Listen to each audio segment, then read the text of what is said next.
You just opened your inbox, and there it is. A reply all email, and in front of the entire company, someone just called your work sloppy. Now everyone's watching. Your face gets hot. Your fingers are already typing a response that's going to feel great for about 5 seconds and cost you for the next 5 years.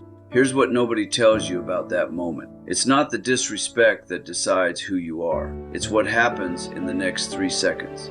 I'm going to give you 4 Stoic moves for handling disrespect, the kind you can use at 9:14 on a Tuesday morning, not in a philosophy lecture.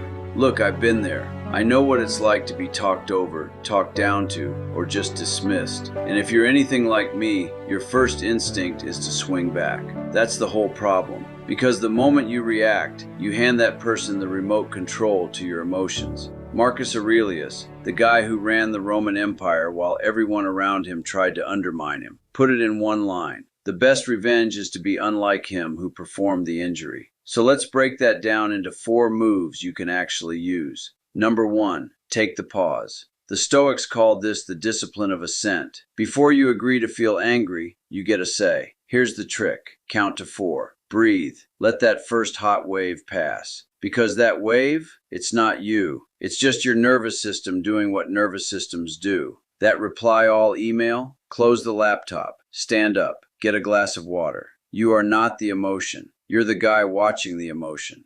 But here's where most people stop, and it's where you'd be wrong to. Because the pause alone isn't strength. Silence can be weakness too. It can be fear dressed up as calm. The pause only works if you do something with it. Number 2, separate the fact from the story. Someone said your work was sloppy. That's the fact. The story is everything your brain adds to it. He's always hated me. I'm about to get fired. Everyone's laughing at me. That story is what actually hurts, not the email. The Stoics had a name for the space between what happened and what you believe about it. Epictetus said it plain. It's not what happens to you. It's how you react to it that matters. So ask yourself one question. What's actually true here? Not what feels true. What's provably true? 9 times out of 10, the story is doing 90% of the damage. Now here's the move that separates men who are respected from men who just manage their temper. And it's the one most guys never learn. Number 3, respond with calm authority. Notice I didn't say ignore it. Ignoring disrespect can be wise sometimes. But when it's a coworker, a boss, someone who'll be in your life tomorrow, silence can read as agreement.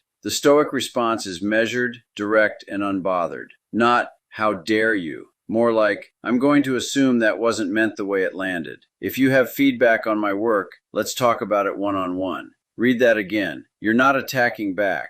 You're not crumbling. You're setting a boundary like a man who knows his own worth. That's the difference between reacting and responding. Which brings us to the hardest one. Because the first 3 moves are things you do in the moment. This last one is what you do after. And it's the part that actually makes you unbreakable. Number 4, turn it into fuel. Here's the uncomfortable truth. Disrespect is information. It's telling you something about them or about where you need to sharpen. The guy who swings back learns nothing. The guy who lets it crush him learns nothing. The guy who steps back and asks, what's the lesson in this? That guy becomes dangerous in the best way. Maybe the lesson is that you need to speak up more. Maybe it's that you've been carrying yourself small. Maybe it's simply that this person's opinion was never worth the real estate it's renting in your head. Seneca said that difficulties strengthen the mind, the way labor strengthens the body. So don't waste a good insult. Convert it. Here's the whole thing in one breath. When someone disrespects you, pause. Separate the fact from the story. Respond with calm authority, and then use it as fuel. That's not about being cold. It's about being free. Because the man who can't be rattled can't be controlled.